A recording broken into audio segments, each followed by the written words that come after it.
La COP28 s'ouvre le 30 novembre et c'est déjà un sujet de polémique. Des centaines de milliers de personnes attendues en plein désert dans des salles climatisées, dans un pays producteur de pétrole et qui sera organisé par le PDG de la principale compagnie pétrolière des Émirats.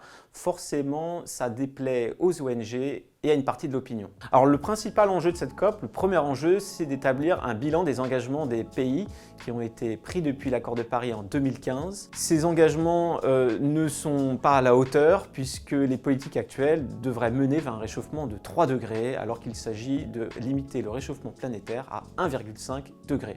Cette barre fatidique des 1,5 degrés qu'on attendait à la fin du siècle, elle serait franchie dans quelques années d'ici 2026. Alors un autre objectif, ça sera celui de tripler les énergies renouvelables d'ici à 2030. C'est un objectif qui est porté par la présidence de la COP28. Là aussi, ça sera un objectif difficile à mettre en œuvre puisque les États comptent sur le soutien des compagnies pétrolières pour investir dans les renouvelables.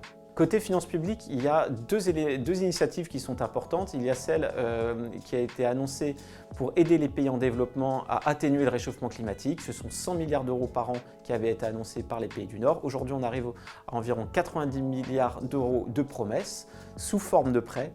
Mais là aussi, il faudrait revoir nettement à la hausse les ambitions.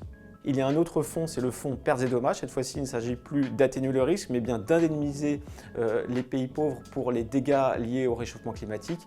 Et là, pour l'instant, on n'observe aucune avancée depuis un an. Alors depuis 2 ans, la finance privée se mobilise et est très attendue sur les COP. Elle est attendue parce qu'elle a créé il y a 2 ans le GFANZ qui rassemble les investisseurs institutionnels, les asset managers, les banques, les assureurs, les services financiers.